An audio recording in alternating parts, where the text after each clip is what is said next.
Então, pessoal, boa noite. A gente estava conversando um pouco sobre a pandemia agora, né? Eu, feliz da vida que fui vacinado, e eu vou confessar uma coisa para vocês, mas só para vocês aqui, fica só entre nós.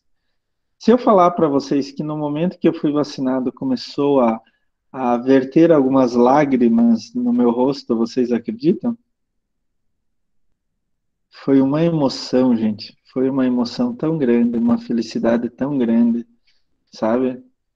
Foi a mesma coisa quando em março ainda levei minha mãe para a primeira e segunda dose, né? Também eu fiquei muito, muito emocionado, né? E agora, quando eu fui receber a vacina, eu também fiquei extremamente emocionado. É bom, é bom. Como eu estava falando para vocês, vamos continuar tomando cuidado que o negócio não tá fraco, não. Não tá fraco mesmo. Bom, pessoal, hoje a gente vai falar de impactos sanitários e ambientais. Em primeiro lugar, alguém tem alguma dúvida sobre o trabalho ainda? Vocês têm que entregar semana que vem, já está lá no portal local da entrega. Lembrem-se que é em cima do template, né? É só digitar em cima do template, literalmente. Ele já está todo configurado, inclusive tamanho de letra e tudo, né? Eu vou corrigir, gente, até tá gravando, viu? Tá gravando. Eu vou corrigir sabendo que vocês estão no primeiro período, tá? Nem esquentem com isso. Ô, professor, eu tenho Fale. uma pequena dúvida. Foi um questionamento do nosso grupo. Em relação a agradecimentos, é necessário ter o agradecimento ou Não, não precisa? não, não, não. Ah, tá, porque não tem quem agradecer mesmo. Pô, nem é o professor? Ah, não, Leandro, agora eu fiquei sentido. Ah, Você não vai professor, agradecer nem ao professor Cláudio? Agora eu fiquei sentido. pode dar Agora. 10 no meu trabalho, hein, professor? Não, tô brincando, tô brincando. Só enchendo teu saco, Leandro, só enchendo teu saco.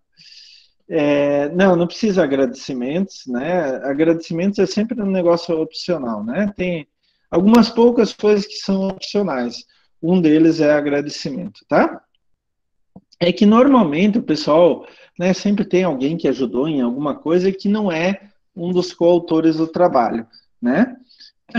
Então, assim, não precisa. Eu quero lembrar outra coisa, que só um da equipe precisa entregar, tá? Não precisa todo mundo postar o trabalho. Só um posta o trabalho, por favor, tá? E daí eu vou corrigindo, à medida que eu for corrigindo, eu já vou colocar alguns comentários e a nota ali no próprio local, tá? Vocês vão entregar até dia 28. Se quiserem entregar antes também podem entregar, tá? Sem problema algum. Hoje é a nossa penúltima aula, né? Nós temos aula essa semana e semana que vem. Eu queria lembrar que, por causa do aperto do calendário, né, que eu assumi vocês só no segundo bimestre, a gente não vai ter revisão, mas eu colocarei um material de revisão para vocês. O que é esse material de revisão? Eu vou pegar os slides e vou selecionar aqueles assuntos mais importantes e colocar em um jogo de slide só. Entenderam? Entenderam, pessoal? Tá? Então, eu vou deixar à disposição, que é para dar uma orientação mais específica de o que vocês estudarem, tá? A prova vai ter 12 perguntas. A prova já está pronta. Vai ter 12 perguntas, 10 objetivas e 2 discursivas. 2 discursivas, tá? E o mais importante nas discursivas não como eu vou explicar para vocês, não é estar igual ou não ao material, etc. É a ideia que vocês colocam. Eu sou muito flexível. Se a ideia que vocês colocam está correta, ótimo, ganha a questão inteira. Se a ideia está pela metade, vão ganhar metade. Se a ideia está errada, vão ganhar 0 na questão, tá? Então pensem bem ao responder. Outra coisa, a partir do momento que vocês abrirem a prova para fazer, vocês vão ter 3 horas para fazer, tá? O próprio sistema, depois de 3 horas, vai fechar e vocês não vão mais poder fazer a prova. Isso é exatamente o que aconteceria se a gente estivesse no presencial. É exatamente a mesma coisa, tá? E se por acaso, 3 batidas na madeira, alguém ficar de exame final, o exame final vai ser daí na semana seguinte, a prova, né? E vai ter 10 questões objetivas. Também 3 horas para responder, tá? Mas eu tenho certeza que vocês são capazes, são inteligentes para passar direto e vão dar uma semana de folga ao professor Klaus lá no exame final, né? Daí o professor Klaus não precisa se preocupar, eu estou brincando. Eu sou pago para fazer tudo, né? Então, se ficar a gente de exame final, eu acompanharei sem problema nenhum, tá? Mas no exame final são 10 perguntas e 10 perguntas objetivas, tá? Gente, no caso de vocês, o exame final só vai ser com a minha matéria, tá? Vai ser com a minha matéria. Eu não tenho como fazer pergunta com a matéria da professora Etiele, porque foi ela que deu a matéria, tá? Então, mas não se acostumem. Só foi porque trocou de professor no meio do caminho. Só, não tem nenhum outro motivo, tá? Se vocês tiverem mais matéria comigo ao longo do curso, acho que psicologia não vai ter, mas se tiver, eu sou muito certinho nas coisas, né? Então, por exemplo, o exame final cai matéria do primeiro e do segundo bimestre, né? Agora, só nesse caso, porque eu assumi no meio do caminho, o exame final vai cair a mesma matéria do segundo bimestre, a mesma matéria da avaliação global 2, certo? Tá? E lembrem-se, 3 horas para fazer a prova. Abriu a prova, tem 3 horas. Então, o que eu diria para vocês? Guardem um tempo, no mínimo 3 horas, e agora eu vou fazer esta prova. Depois, um outro tempo, no mínimo 3 horas, agora eu vou fazer aquela prova. E fica concentrado naquilo. Tá bom? Prestem muita atenção nas perguntas e nas respostas. Prestem muita atenção nas perguntas e nas respostas. Eu vou falar mais uma vez, prestem muita atenção nas perguntas e nas respostas. Professor Klaus não faz pegadinha. Professor Klaus faz pergunta. Ah, então a resposta vai estar na pergunta, né, professor? Saquei essa. Não sei. Não sei. Gente, o que vocês têm que pensar é o seguinte, que vocês vão ser psicólogos. O psicólogo tem que prestar muita atenção em tudo que acontece em volta dele. Concordam comigo? Vocês não podem deixar passar nada. Então, essas provas, na verdade, são um exercício para vocês. E não interessa qual matéria que é. Quando você exercita isso de prestar muita atenção em todos os detalhes, isso vira uma ação comum na tua vida. E daí você vai começar a prestar atenção em todos os detalhes sempre. Está andando na rua, vai ver coisinha lá que ninguém viu. Por quê? Você está prestando atenção nos detalhes. E quando vocês forem atender os pacientes, vocês estarão prestando atenção nos detalhes. Tá? Então é importante, todas as coisas que vocês fazem, não é só para a matéria de tal ou tal professor, ela acaba atuando na vida profissional e na vida particular de vocês sempre. Tá bom? Mais alguma dúvida? Alguma coisinha? Então vamos lá para a matéria, pessoal. Eu vou compartilhar aqui com você. Ah, eu estava esquecendo a minha mesa digitalizadora. Estava esquecendo de colocar a minha mesa digitalizadora. Está entrando. Opa. Eu acho que meu computador não está respondendo. Só um momentinho, gente. Ai, computador, computador, computador. Me ajude, pelo menos. Pessoal, vocês estão vendo o slide? Alguém pode abrir lá o... Sim. Ótimo. Muito obrigado. Deixa eu só arrumar aqui umas coisinhas para aparecer maior.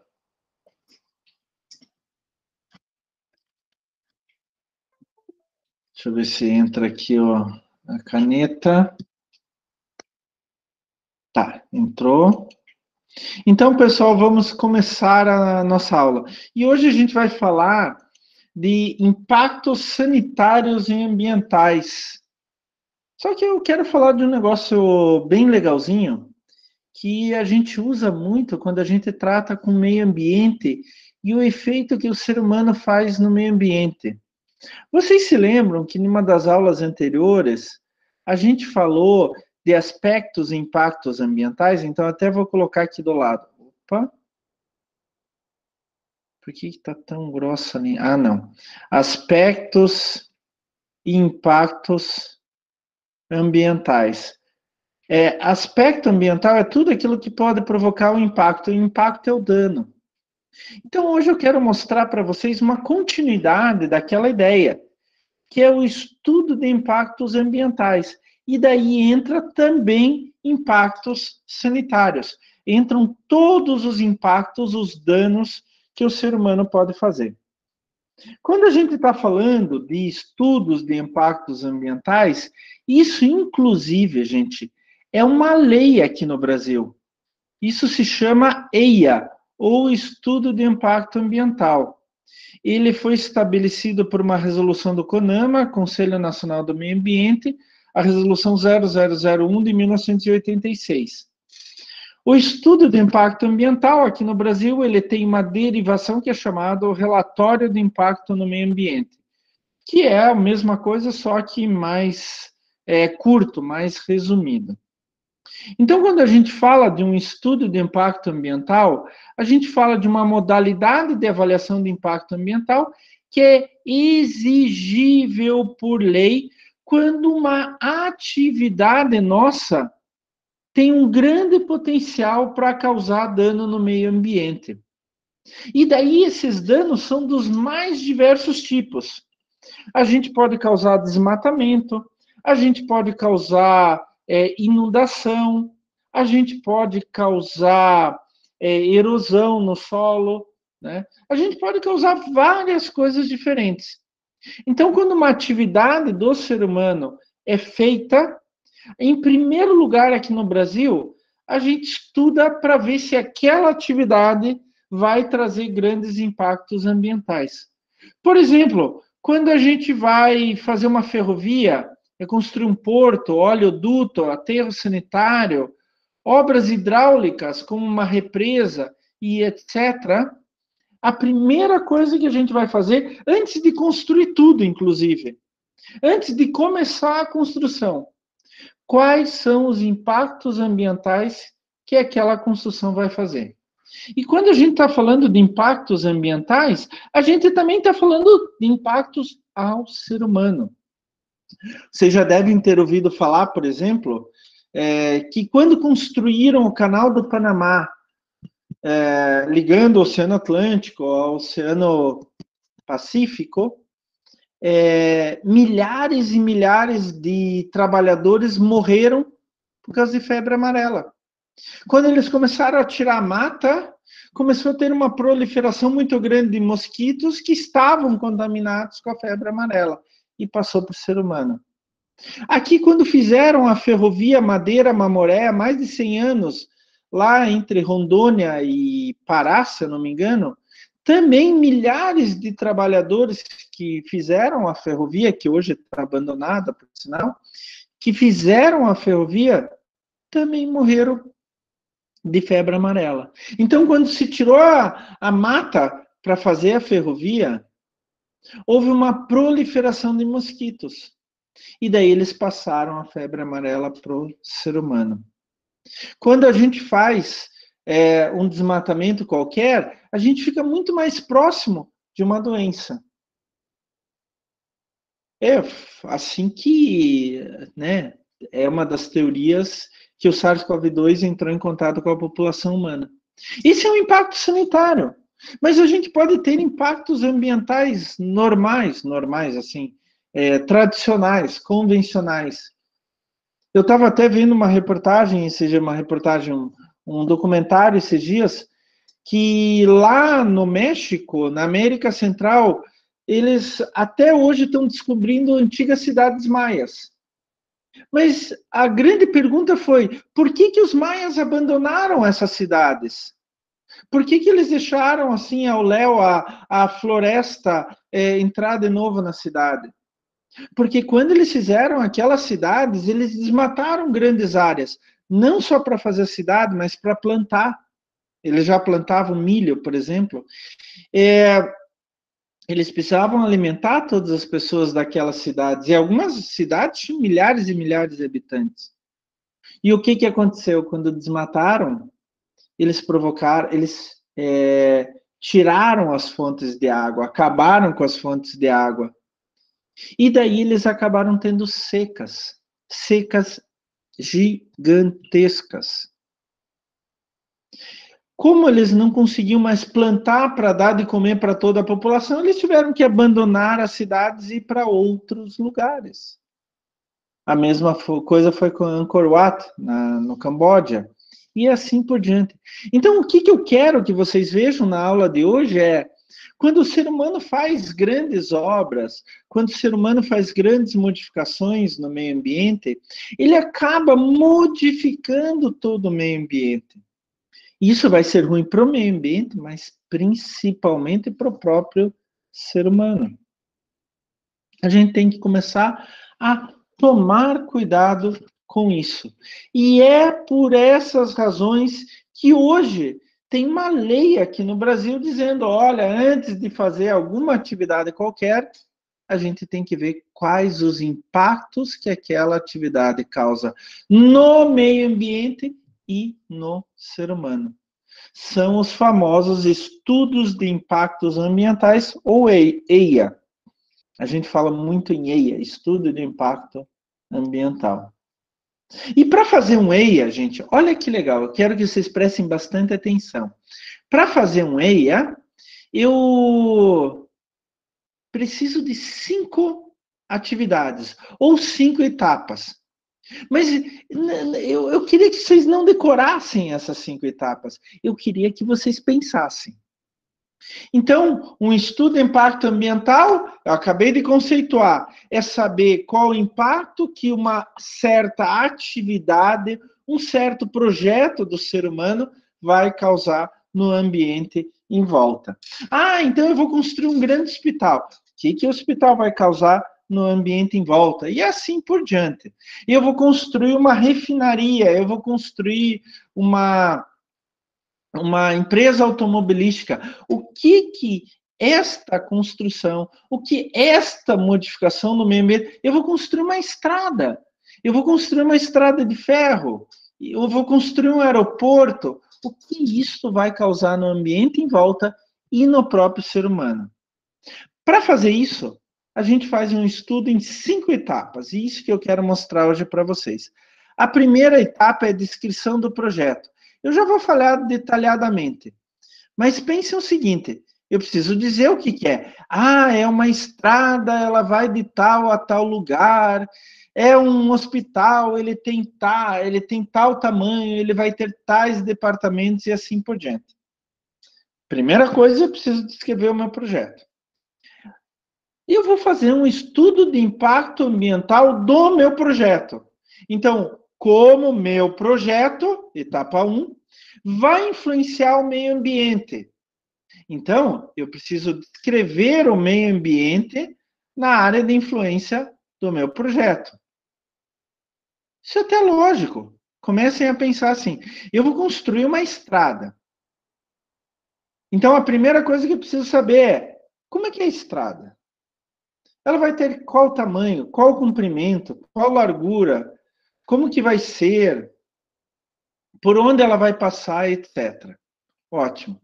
Daí, eu vou descrever o meio ambiente que essa estrada vai influenciar. Olha, naquele lugar tem uma floresta assim, assim, assado, naquele lugar tem rio assim, assim, assado, e etc.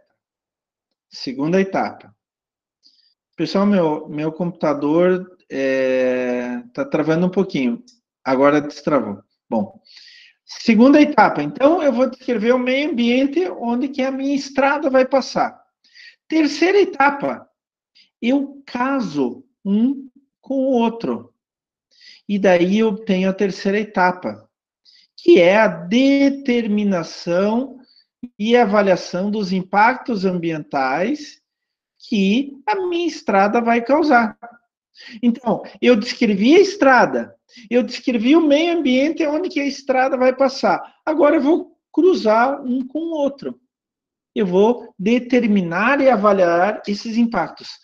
Vão ser impactos grandes? Vão ser impactos pequenos? Vão ser impactos importantes, não importantes? Vai dar impacto sobre o ser humano? Vai aumentar o nível de doenças naquela população? Vai diminuir a água disponível para aquela população? E assim por diante. A gente até está discutindo agora os impactos da seca, né? Então, tem até projetos no Congresso Nacional mostrando qual deve ser a prioridade para a água e tal, porque está chovendo bem pouco. Daí, bom, eu já descrevi como vai ser o meu projeto, já descrevi o meio ambiente onde o meu projeto vai estar inserido. Eu já cruzei os dois e vi, o meu projeto vai interferir no meio ambiente desta forma. Se eu não fizer nada, eu estou sendo irresponsável. Então, eu já sei como o meu projeto vai interferir no meio ambiente. Então, eu vou para a quarta etapa. Daí, eu vou mostrar com detalhes para vocês. Eu vou propor medidas preventivas, medidas mitigadoras e medidas compensatórias. Isso porque eu já sei como o meu projeto vai interferir no meio ambiente. Eu já sei como o meu projeto vai interferir no ser humano, tá? E daí, eu vou colocar essas medidas preventivas, mitigatórias e compensatórias em prática. Só que para saber se as minhas medidas estão corretas, se eu decidir pelas medidas corretas, eu preciso monitorar. A partir do momento que eu coloco tudo em prática, eu preciso monitorar, fazer um plano de monitoramento. Se alguma coisa que eu imaginei está errado, eu tenho tempo de consertar. Olha só que legal, não precisa nem decorar, é só imaginar. Para saber o impacto ambiental das nossas atividades, impacto ambiental que eu falo sobre o meio ambiente e sobre o ser humano também, tá, gente? Sobre os dois. Eu preciso descrever o meu projeto, descrever o meio ambiente, onde que meu projeto está inserido. Daí eu vou cruzar os dois e determinar quais impactos o meu projeto vai causar sobre o ambiente. Eu já sei quais são esses impactos, então eu vou propor medidas para diminuir esses impactos. Medidas preventivas, mitigadoras e compensatórias. E daí eu vou monitorar ao longo do tempo, para ver se está tudo conforme o planejado. Porque se não tiver conforme o planejado, eu posso modificar. Olha só que legal. Tranquilo. E é assim que funciona, é assim que funciona um estudo de impacto ambiental, ou EIA. Então, eu vou ter informações gerais e caracterizar o meu empreendimento. Eu vou estudar o meio ambiente na área onde que o meu empreendimento está inserido. Daí eu vou analisar os impactos do meu projeto sobre o meio ambiente, vou determinar medidas para diminuir esses impactos e vou monitorar ao longo do tempo. O RIMA, que eu falei, Relatório do Impacto do Meio Ambiente, é um resumo do EIA, tá? Só para constar aqui, isso não é tão importante no momento. Mas, professor, isso daí é uma lei. A gente provavelmente não vai trabalhar com isso. Pode até ser, gente, que vocês não trabalhem com isso. Mas vocês precisam saber. Faz parte do entendimento de um profissional da saúde saber como as ações do próprio ser humano impactam sobre o meio e sobre o próprio ser humano. Então é bom que vocês tenham na cabeça esse tipo de raciocínio. Isso vai ajudar vocês a entenderem, quando chegarem no lugar, saber o que o próprio ser humano está fazendo sobre o meio que está afetando o próprio ser humano. De volta, tá? Vamos ver cada uma dessas etapas? Vamos lá? Então vamos para a etapa 1, que é informações gerais e caracterização do empreendimento. Isso é fácil. Gente, isso é muito fácil. A gente vai descrever o nosso projeto. Basicamente, vai descrever o nosso projeto. Vamos ter um grupo de informações técnicas e informações contextuais. Técnica, localização do projeto, configuração e concepção física, né, como ele se distribui fisicamente, métodos e cronogramas de construção, como vai funcionar, o que vai usar de energia, água, matéria-prima, insumos, o que vai ter de emissões, né, resíduos, esgoto, emissões atmosféricas, qual vai ser o programa de controle ambiental, plano de emergência, custo, emprego direto, indireto, renda, vida útil, e depois da vida útil, como vai ser a desativação e recomposição da área. Isso são informações técnicas, todo projeto tem que ter. Todo projeto tem que ter isso daí, senão você não consegue nem começar a construir, tá? E segundo lugar, as informações contextuais. Por que naquele local? Por que em um outro local? Quais benefícios econômicos, sociais, ambientais ou de qualquer outra natureza aquele projeto vai trazer para a sociedade? Existem alternativas tecnológicas? Posso usar outros equipamentos? Posso ter um outro local?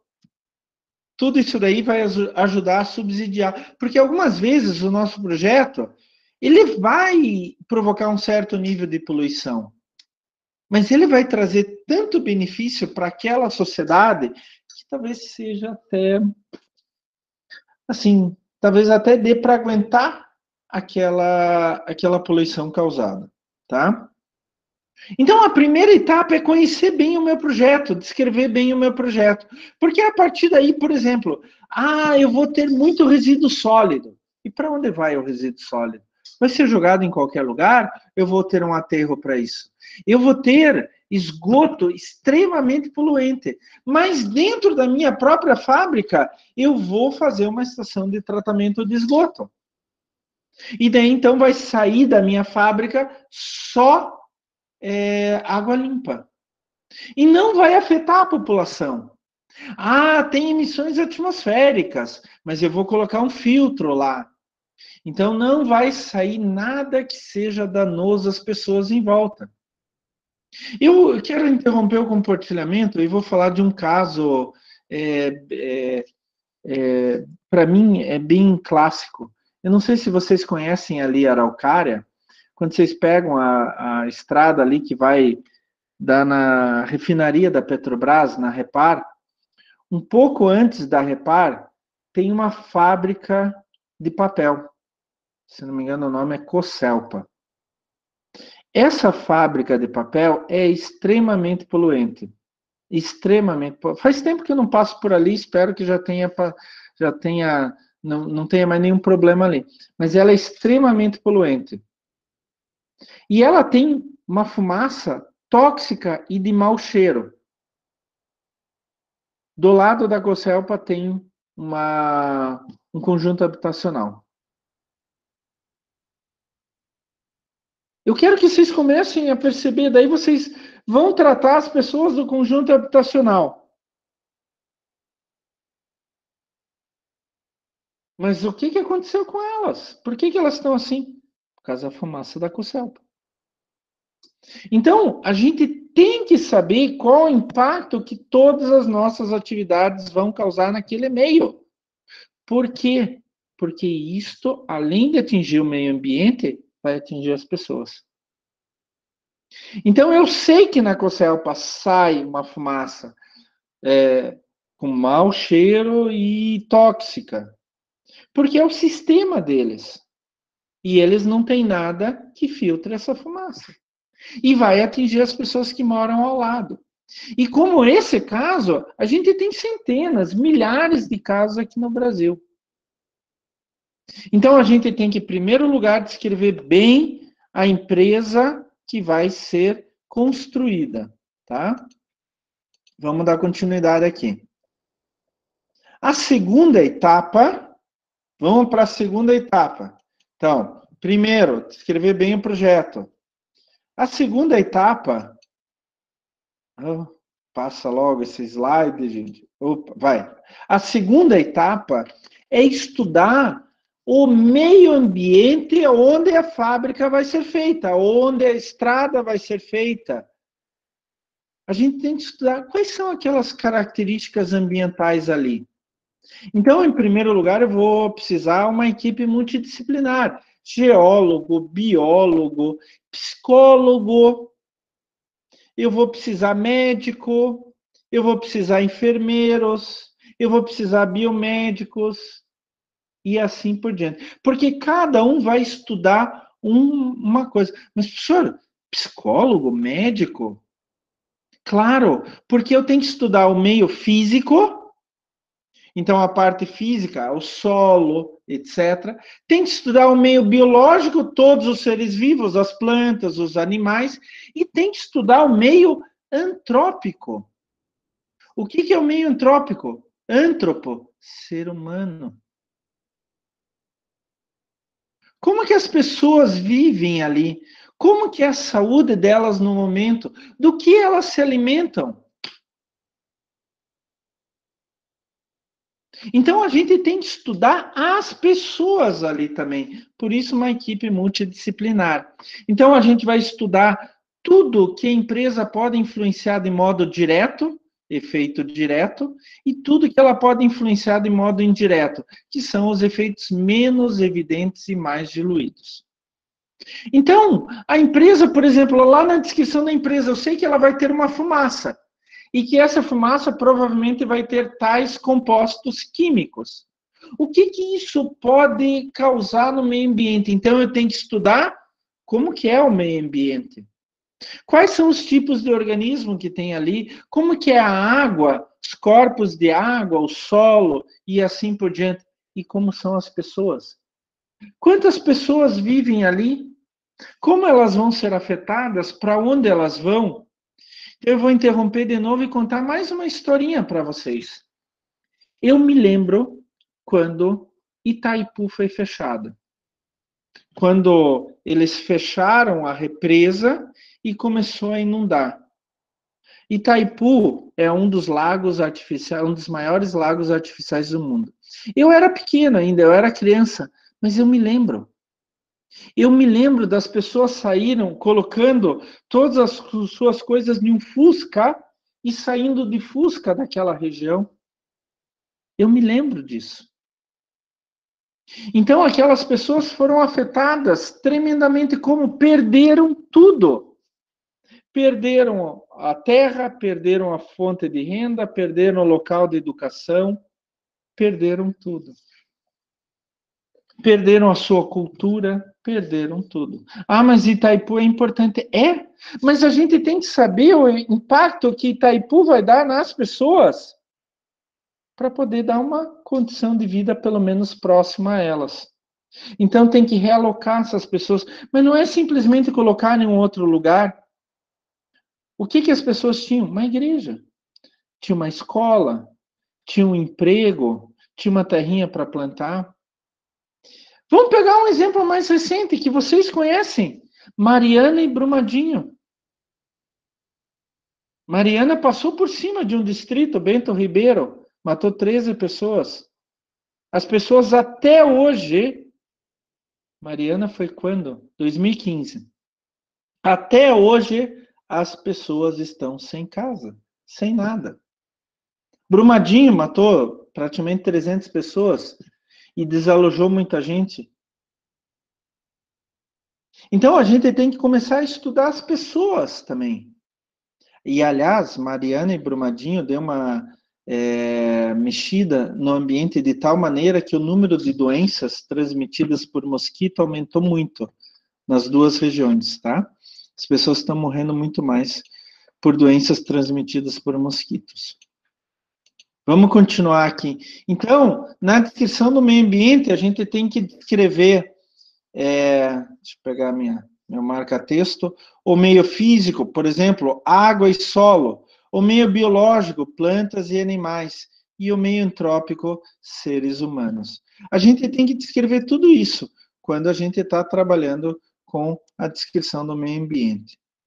E daí a gente vai para a terceira etapa, que é a análise dos impactos ambientais. O que a gente vai fazer? A gente vai cruzar o empreendimento com o meio ambiente. Somar os dois. E como que a gente vai fazer isso? Então, essa é a etapa mais crítica e mais importante de todas, tá? A gente tem vários métodos. A gente vai pegar as atividades das empresas e literalmente cruzar com as características ambientais, inclusive o ser humano. O primeiro método é o método ADOC. ADOC significa consultoria. A gente vai pegar um consultor e ele vai dizer pela experiência dele, olha, tal atividade da empresa prejudica, assim, tal característica do meio ambiente. Eu vou dar um exemplo para vocês aqui, né? Então, aqui, por exemplo, tem como que a empresa influencia a vida selvagem. Então, aqui é efeito nulo, aqui é efeito positivo, aqui é efeito negativo, aqui é efeito benéfico, aqui é efeito adverso, aqui é problemático, aqui é em curto prazo, longo prazo, aqui é reversível, aqui é irreversível. Então, o especialista vai pegar assim, aquela empresa, a empresa X, ela vai afetar com a sua atividade a vida selvagem dessa maneira, a vegetação dessa maneira, características do solo dessa maneira, qualidade do ar dessa maneira, valores econômicos dessa maneira, saúde e segurança das pessoas dessa maneira, serviços públicos dessa maneira. Bem simples. Impacto ambiental versus área ambiental, tá? Bem simples. Professor, é assim? O cara chega lá, ele vai dar o conhecimento dele.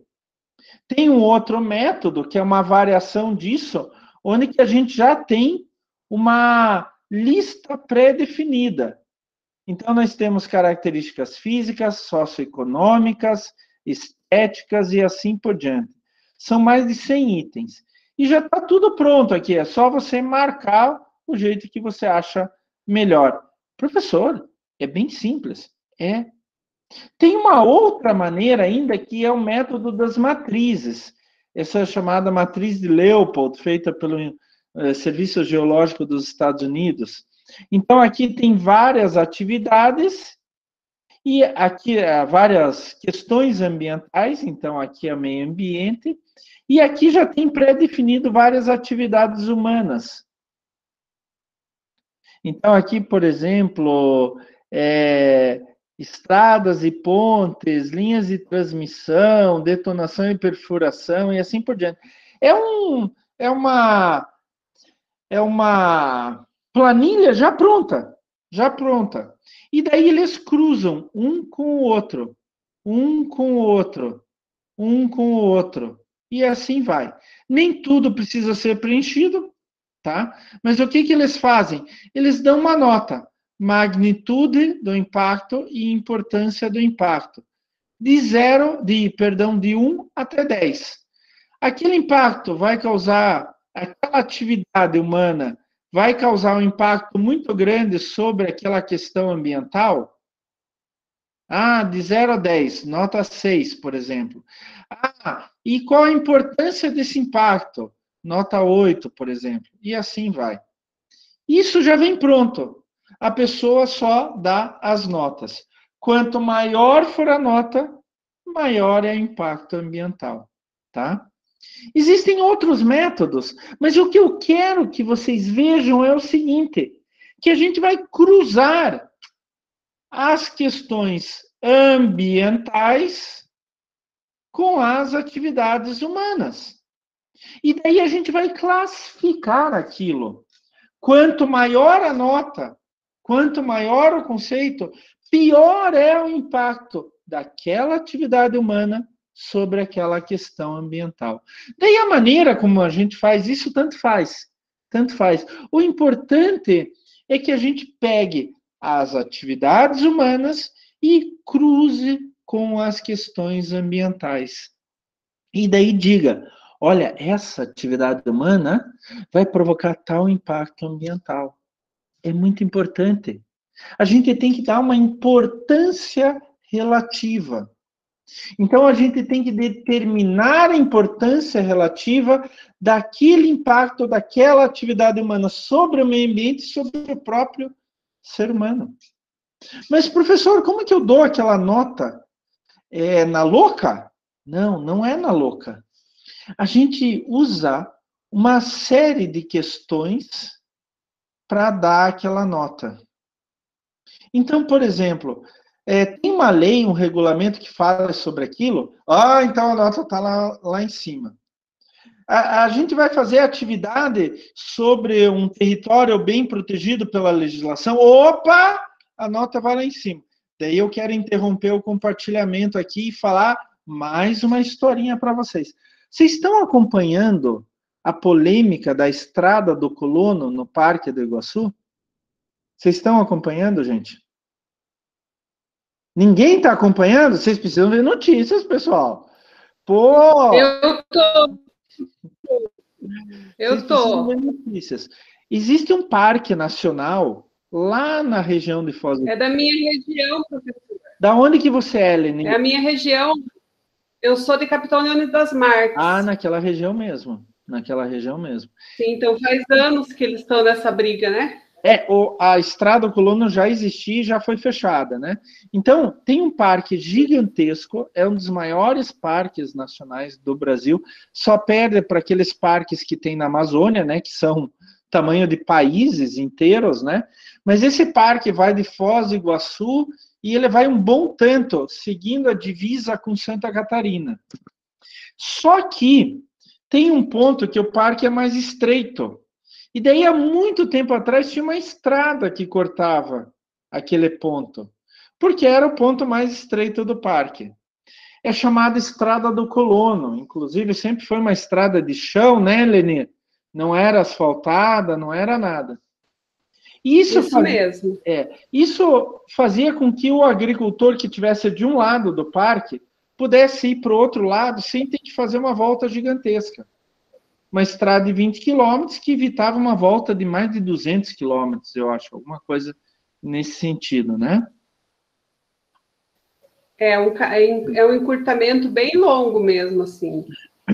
Só que essa estrada cortava o parque quase que no meio. E daí o fluxo de animais e de plantas era prejudicado. Daí, talvez uns 20 ou 30 anos atrás, a justiça mandou fechar essa estrada. E agora está uma polêmica para reabrir a estrada, né? Então, o que a gente tem que fazer agora, em primeiro lugar, é estudar o impacto dessa estrada, desse empreendimento, sobre o meio ambiente em volta. E uma das coisas que a gente pode levar em conta para dizer se é grave ou não, é lei. Hoje, para reabrir a Estrada do Colono, a gente tem que mudar a legislação de parques nacionais. E é isso que o governo está tentando fazer. Ele está tentando, o governo federal, está tentando mudar a legislação de parques naturais, que isso pertence ao SNUC, Sistema Nacional de Unidades de Conservação. Tem que mudar o SNUC, que já tem também mais de 30 anos. Então, ele está tentando mudar essa legislação para poder abrir a estrada de volta, porque por essa legislação não dá para abrir estrada, e acabou a história. Tá? Então, uma das pontos que a gente pode dizer assim, esse impacto é muito grave quando tem uma legislação, principalmente áreas protegidas, como é o parque, no caso da Estrada do Colono, no Parque do Iguaçu. Outras coisas que a gente pode e deve levar em conta, grau de preocupação da população, a população não quer que faça isso, incompatibilidade com políticas do governo, provas e julgamentos científicos e profissionais, consultas a órgãos e pessoas envolvidas, estudar o meio ambiente, os ecossistemas, os processos ecológicos, estudar o grau de impacto negativo ou positivo sobre as pessoas, sobre as condições de saúde das pessoas, sobre a saúde pública e assim por diante. Claro, não é só isso, gente.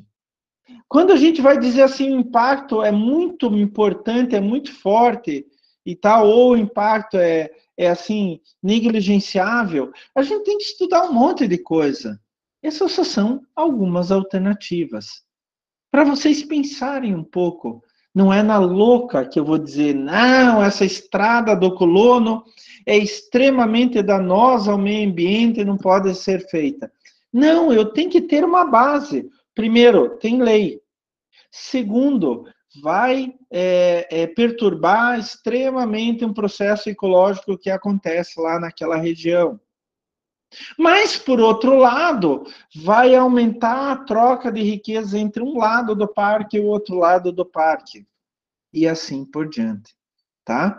Então, é importante que a gente dê um grau de importância relativa daquele impacto, daquela atividade humana sobre aquela condição ambiental. E daí, a gente pode ir para a quarta etapa.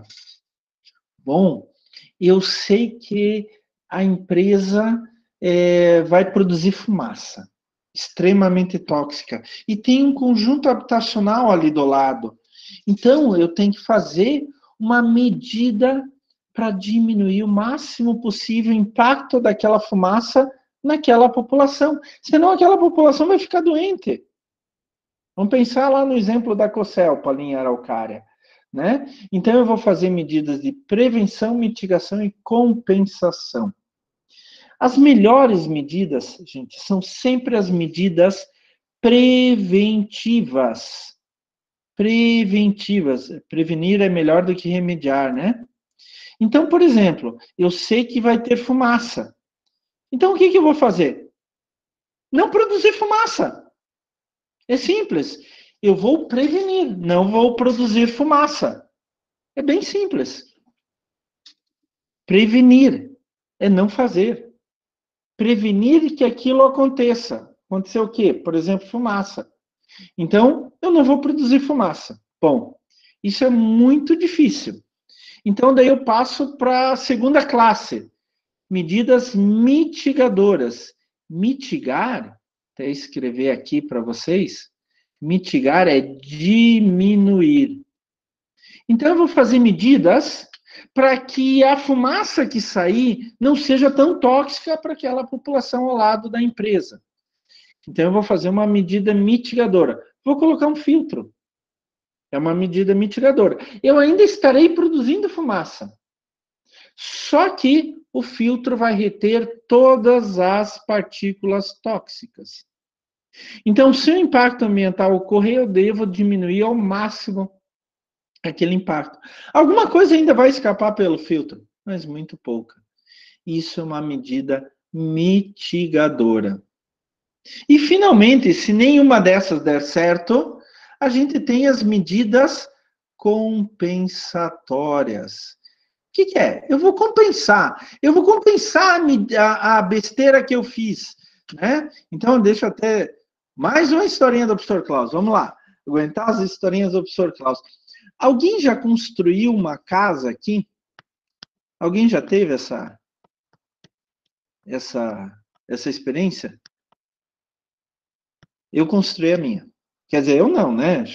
Eu sou péssimo para isso, gente. Vocês virem, eu não consigo assentar um tijolo, eu acho. Sou muito burro para essas coisas. Chamei uns caras e tal. Só que eu tinha que tirar algumas árvores daqui. Daí o que eu fiz? Eu fui na prefeitura, levei o projeto da minha casa, o croquis, tudo, e disse, aqui tem uma árvore que eu tenho que tirar, aqui. Daí a prefeitura olhou, sabe o que? Tudo bem, pode. Só que você vai ter que plantar um número X de árvores no lugar dessa. Em outro lugar, mas substituindo essa. Então eu tirei uma embuia, por exemplo, bem antiga, que tinha aqui na minha sala, até por sinal um pouquinho aqui para frente. Tirei uma embuia enorme, eu tive que plantar outras 10 árvores. Não no mesmo lugar, óbvio, senão não dá para construir a casa, mas em outros lugares. Algumas mudas eu doei para a prefeitura e tudo mais. Isso é uma medida chamada compensatória. Por quê? Quando eu construí minha casa e tirei as árvores, o impacto ambiental que eu fiz não dá mais para recuperar. Eu já tirei as árvores do lugar onde que estava a minha casa. Então não tem mais como recuperar, só se eu tirar a casa e plantar outras árvores no lugar. Mas eu não quero tirar a casa. A casa é minha, preciso morar nela. Então, eu compensei isso. Eu plantei mais árvores em outros lugares, tá? A medida compensatória acontece muito, mas na minha opinião ela não é o ideal. Uma medida compensatória que tem que ser feita, vamos pegar de novo o exemplo de Mariana e Brumadinho. A Mariana passou por cima do distrito de Bento Ribeiro, não dá para as pessoas morarem ali. Então o que eles têm que fazer? A Vale tem que realocar as pessoas em outro lugar. Então elas têm que comprar um outro terreno, fazer as ruas, fazer as casas, fazer o mercadinho, fazer a igreja, fazer a escola e levar todas as pessoas para aquele lugar. As pessoas não querem ir para outro lugar, querem para Bento Ribeiro. Mas não dá, não tem como morar em Bento Ribeiro. Lá tem toneladas e toneladas de rejeitos tóxicos. Então eles têm que mudar para lá. Inclusive, prestem muita atenção. Eu falo que nesses tipos de estudo tem que ter psicólogo. Porque imagine aquelas pessoas que nasceram em Bento Ribeiro. Tinha gente que estava 70 anos em Bento Ribeiro. Não conhecia mais nada. Tinha gente que estava lá há décadas e nunca tinha saído de Bento Ribeiro. E de repente Bento Ribeiro desaparece. Imagine como fica a cabeça dessas pessoas. É um impacto também. Tem um efeito antrópico sobre o ser humano. Imagine como fica a cabeça dessas pessoas. E se acontecesse na minha casa, isso eu tivesse que sair, eu ia ficar maluco, porque eu nasci praticamente aqui. Conheço outros lugares e tudo mais, mas eu tenho uma ligação muito grande com isso daqui, aonde que eu moro hoje. Imagine só. Psicólogo é extremamente importante nesse caso também. Então, isso é uma medida compensatória. Não dá mais para construir em Bento Ribeiro, mas vamos construir em outro lugar. Mas esse é o último caso. O ideal é que eu tenha medidas preventivas para não acontecer nenhum impacto. O ideal é que não tivesse acontecido o deslizamento lá de rejeitos tóxicos da Vale, que passou por cima de Bento Ribeiro. Esse era o ideal. Mas, não conseguimos evitar, não tivemos medida preventiva correta, suficiente. Então, vamos tentar mitigar. Mas aquilo caiu em cima, destruiu tudo. Então, vamos construir em outro lugar para eles. Vamos dar todo o apoio psicológico para eles e assim por diante. Tá? Isso é extremamente importante. Então, quando a gente provoca o impacto ambiental, vou compartilhar aqui de novo, a gente tem 3 tipos de medida. A principal, vou até colocar aqui, ó, primeiro lugar, a gente deve fazer medidas preventivas, para que aquele impacto ambiental nunca aconteça. Segundo lugar, se a gente não conseguir medidas preventivas, mitigadoras. Se o impacto acontecer, que ele tenha o menor efeito possível. E só em terceiro lugar, compensatórias. O impacto aconteceu. A porcaria aconteceu. Agora vamos tentar compensar. Essa é a ideia. Mas nessa ordem. E, finalmente, nós vamos para a última etapa, que é o monitoramento. Tudo aquilo que eu fiz, eu preciso monitorar. Eu preciso ver se aquilo que eu fiz está dando certo. Então, a gente fala que o monitoramento é um sistema contínuo de observação, medição e de avaliação para um determinado fim. Eu preciso inspecionar e supervisionar para verificar se tudo está conforme eu planejei, vou até colocar aqui, ó, conforme o planejado. Se está conforme as leis, e se a minha previsão foi real, principalmente a magnitude da previsão, para controlar a eficácia das medidas de atenuação de impacto. O que significa isso? Eu vou monitorar para ver primeiro se está tudo conforme aquilo que eu planejei. Se está tudo conforme a lei manda eu fazer. E por último, se está tudo conforme aquilo que eu tinha pensado anteriormente, se eu não tinha feito nenhuma previsão errada. Por exemplo, o impacto foi maior do que eu previ. Tem que fazer uma outra coisa. Daí, com o monitoramento, eu posso redirecionar tudo, né? Então, eu posso redirecionar. É assim, gente, eu estou indo por um caminho. Esse é meu caminho planejado, meu planejamento. O monitoramento, ele vai mostrar se eu estou saindo fora, por exemplo. Eu estou indo. Opa, estou saindo fora. Daí, vendo esse monitoramento, eu posso pegar aqui, opa, vamos voltar para os trilhos de novo. É isso que faz o monitoramento. Olha só, a gente vai primeiro, a gente vai descrever o nosso projeto, descrever o empreendimento.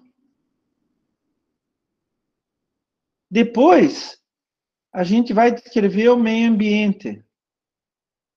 Depois, a gente vai ver o efeito desse empreendimento sobre o meio ambiente e analisar esses danos. A gente já sabe os danos. Quais são os danos? Então, a gente vai fazer medidas preventivas, mitigadoras e compensatórias, se necessário. Só que para saber se está tudo indo dentro dos trilhos, a gente vai monitorar ao longo do tempo. E se necessário, fazer correções.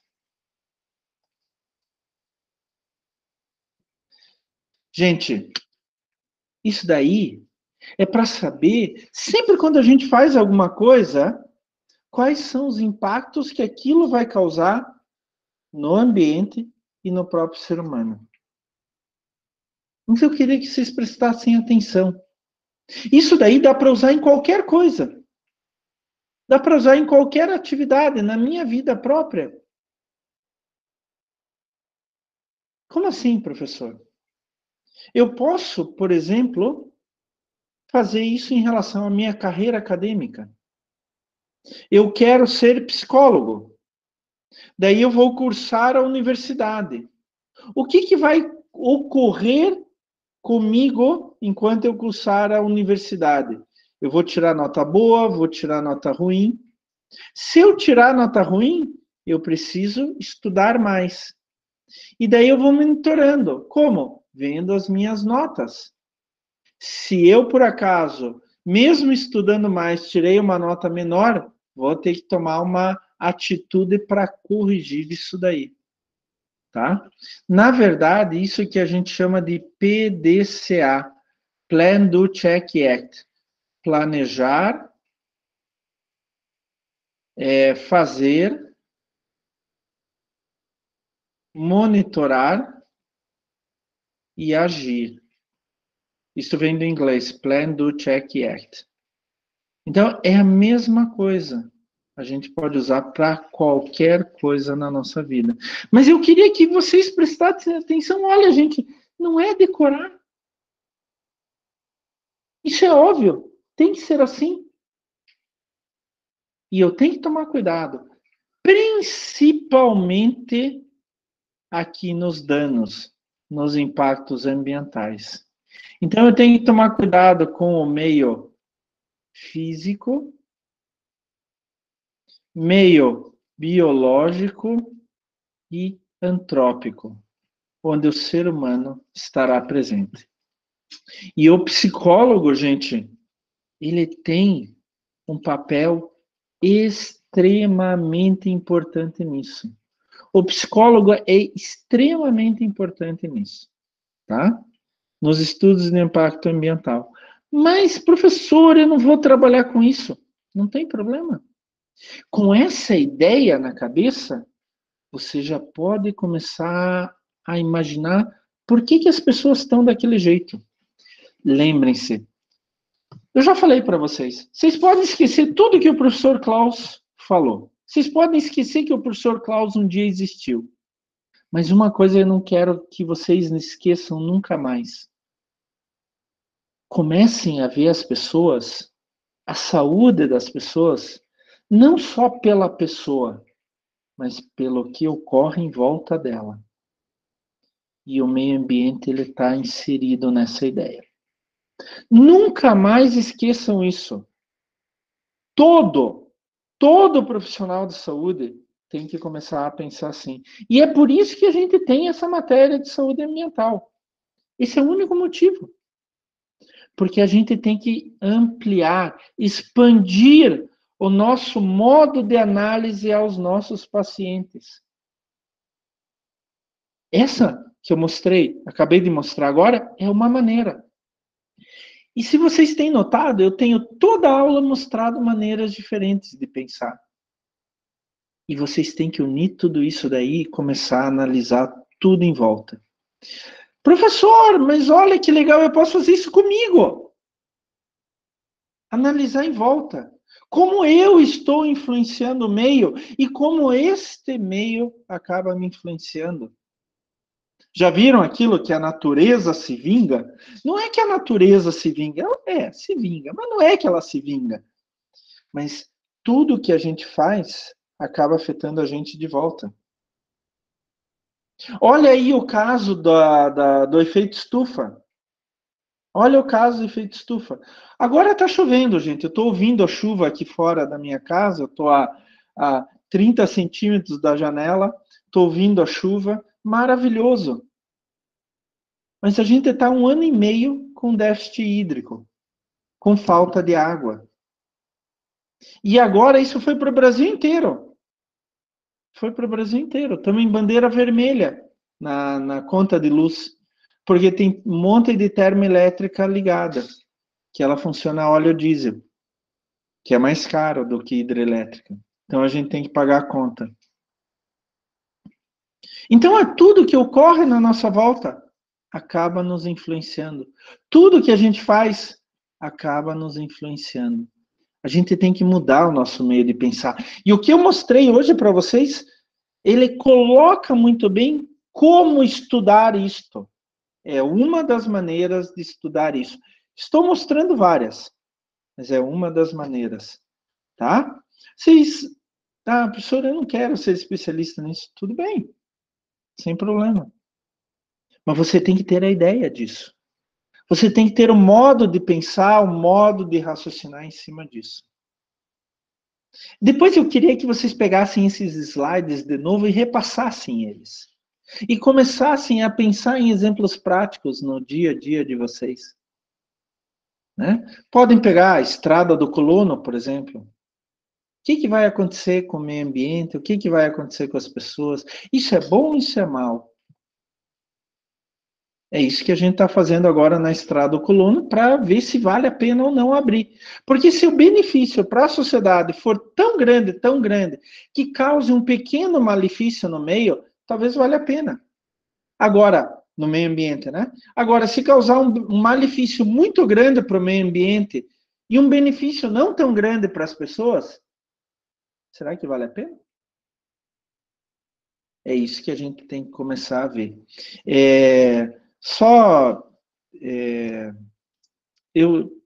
Eu tenho muitos amigos que trabalham com estudo de impacto ambiental.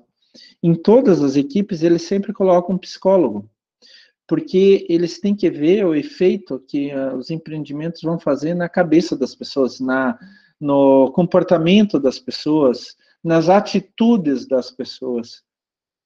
E daí as medidas mitigadoras, medidas compensatórias vão ser em função disso, tá? Mas isso é só mais uma curiosidade para vocês, porque isso entra até na área de psicologia ambiental.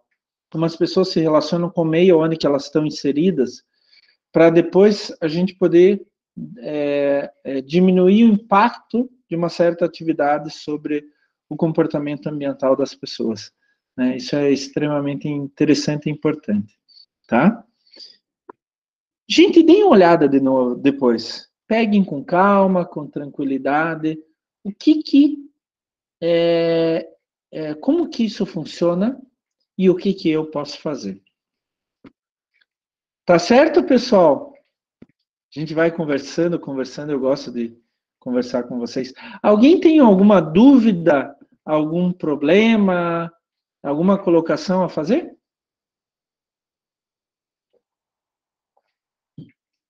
Gente, como eu sempre falo, quando o aluno não tem dúvida, de duas uma possibilidade. Ou o professor explicou tão mal, tão mal, tão mal, que não consegue nem formular uma dúvida. Ou o professor explicou tão bem, tão bem, tão bem, que não teve nenhuma dúvida. Não sei. Eu tento explicar certinho. Não sei se eu já contei para vocês. Primeiro ano que fui dar aula na Ana Andrade, alguns anos atrás, estava dando aula de análise ambiental para a turma de biomedicina, e daí a coordenadora me chamou para conversar. Klaus, a turma reclamou de você. Daí eu fiquei, não, reclamar do quê? Eu estou tentando fazer tudo certo e tal. Não, eles disseram que assim, que eles acham que você acha que eles são burros. Ela falou bem assim, eles acham que você acha que eles são burros. Mas, como assim? Não, é que você explica tudo passo a passo. Os alunos falando para mim, Klaus, ela me contando, eles falaram que você explica tudo passo a passo. Eu comecei a dar risada, né? Porque o professor tem que explicar tudo passo a passo, né? Então, para alguns pode ser que aquilo seja monótono, né? E o professor, eles acham que o professor está tirando o sarro da cara deles, mas não. A gente tem que explicar tudo passo a passo. Então, eu tento explicar tudo passo a passo para vocês entenderem o melhor possível, né? Mas assim, vocês têm que me falar quando vocês não entendem e vocês têm total liberdade. Só não me xinguem, tá? Por favor, gente. O resto, nem eu nem minha mãe, tá? Mas o resto não tem problema, tá?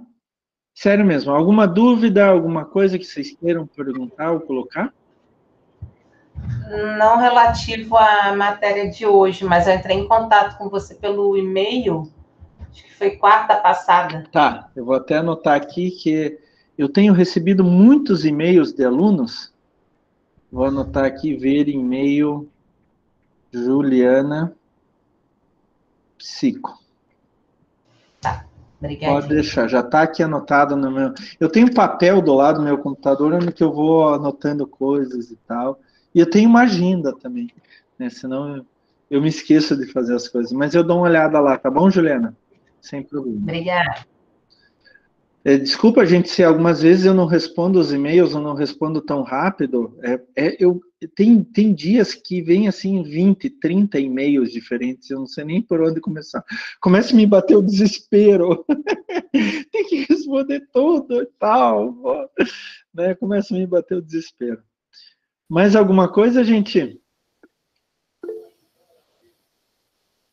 A Lenir, pode falar, Lenir. Então, professor, eu só queria te falar uma coisa.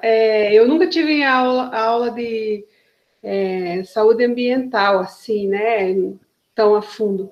Então, assim, a tua aula, a gente reflete muito, né? Não reflete a poluição, reflete. Agora a gente olha com outros olhos. Eu te falo assim, que você explica bem explicadinho e tudo mais.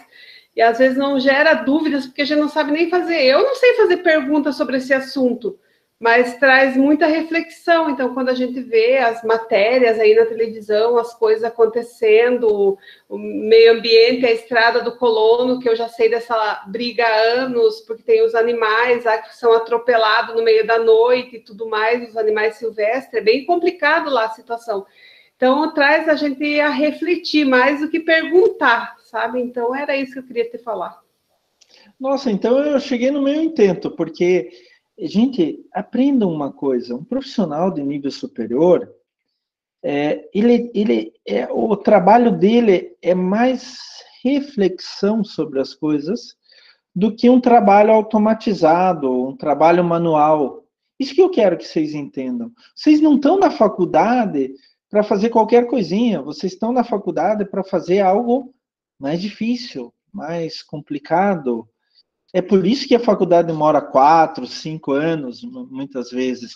É por isso que vocês têm matérias básicas para começar a construir um raciocínio. Eu critico muito, gente, profissional do nível superior que segue receitinha. Eu odeio isso. E na psicologia, vocês seguirem receitinha, vocês matam o paciente de vocês, né?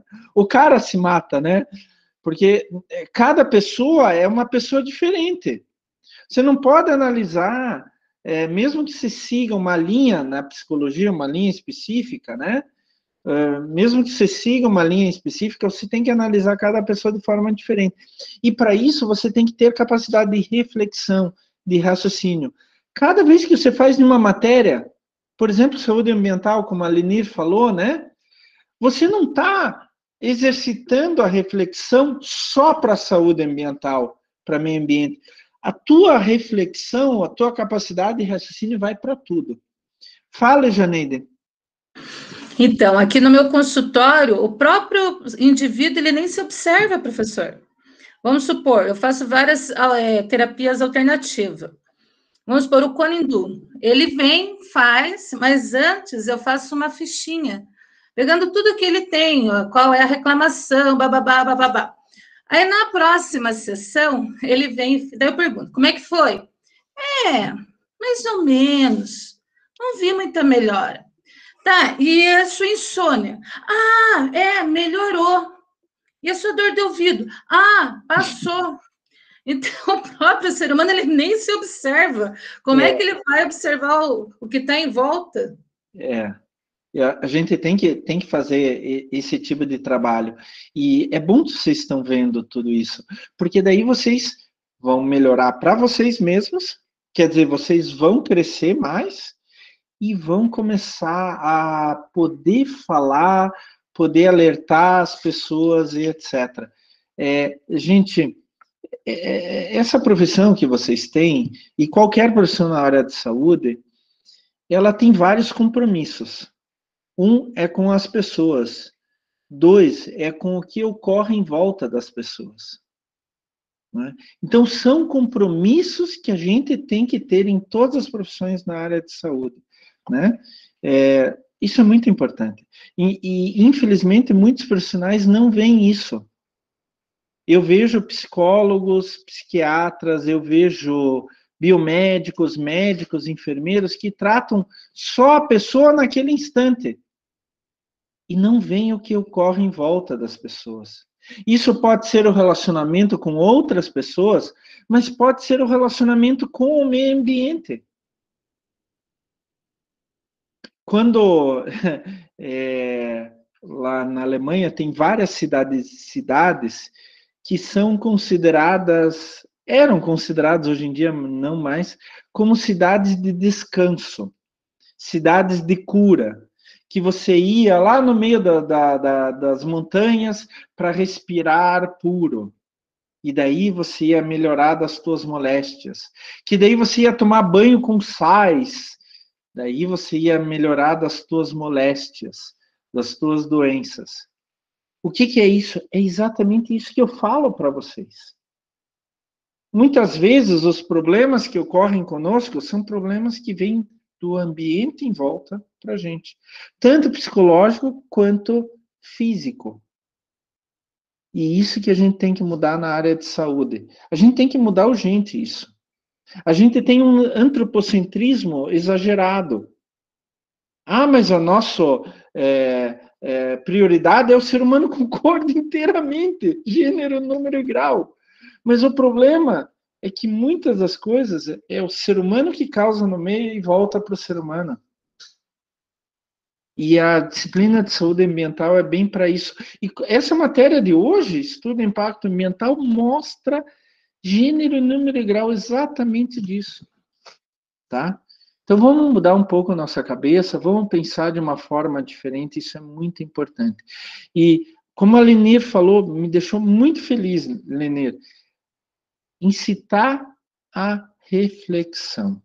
Eu quero que vocês andem pela rua e comecem a ver o que está nos afetando, o que a gente afeta e daí nos afeta.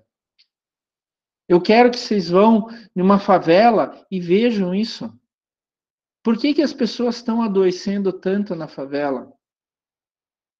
Eu quero que vocês vão em uma região industrial e vejam com as pessoas que moram lá, por que que elas estão adoecendo tanto? Ah, porque elas são fracas. Não. É porque o ambiente em volta, que a gente mesmo fez, está fazendo elas adoecerem. Tanto do ponto de vista físico, quanto do ponto de vista mental. Eu tenho um colega que está fazendo uma pesquisa agora do impacto da Covid-19 na psicologia das pessoas. O professor Tiago Pérez, não sei se vocês conhecem. Né? Ele está fazendo... Ele acho que é professor do curso de psicologia também. Ele foi um dos organizadores daquela jornada de psicologia que teve agora, né? Acho que já acabou, né? Se eu não me engano, já acabou. Eu tenho aula todos os dias, então não consegui assistir, infelizmente. Mas tudo isso afeta as pessoas. E as atividades do ser humano afetam o meio que vai afetar as pessoas também, tá? Gente, eu queria agradecer imensamente a presença de vocês. Vocês sabem que eu adoro essa turma, eu fico esperando chegar, e eu não estou puxando saco, não, porque quando eu não gosto, eu não reclamo, mas também não falo nada, eu não elogio. Eu fico caladinho. Então, eu gosto muito de vocês, está sendo muito legal.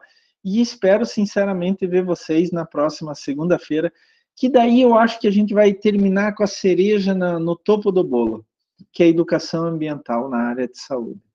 Eu acho que esse é o máximo. E mesmo que vocês não vão trabalhar com educação ambiental na área de saúde, vocês têm obrigação de fazer educação ambiental na área de saúde, tá? É minha opinião, podem até contestar, mas é minha opinião.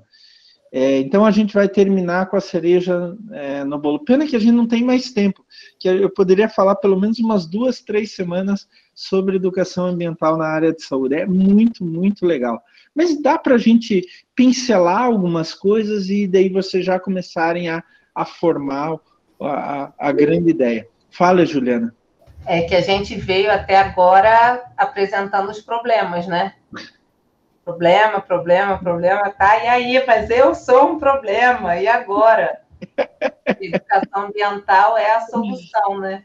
É uma das soluções, sem dúvida nenhuma, uma das soluções. Eu vou citar algumas historinhas também semana que vem, se der tempo eu citar algumas historinhas, algumas experiências que eu quero que vocês reflitam. Ouçam a experiência e reflitam em cima dessa experiência. Tá bom, gente? Prof, só um pouquinho. Olha. A cereja do bolo vai ser assim, a Janeide falando para a gente que ela está separando o lixo. Tá separando? Ela vai já aprendi. Agora eu coloco vários sacos abertos, onde que eu vou... O rapaz que passa aqui na rua, ele falou, a senhora já separou? Eu falei, já. Aleluia! Aleluia! Gostei, amiga. É isso aí, evolução é tudo. Viu? Alguma coisa serviu a disciplina de saúde ambiental. Pelo menos para isso. Bom, legal. Eu fico contente e espero que esteja mudando a cabeça de muitos de vocês também para uma coisa boa, que só vem acrescentar cada vez na vida de todos, e quando acrescenta na vida de uma pessoa, acrescenta na vida da comunidade e acrescenta no meio ambiente também. Sempre é assim, sempre é assim. Tenho certeza disso, tá? Até semana que vem, pessoal. Tchau, tchau para vocês. Até lá. Tchau. Tchau, pessoal. Tchau.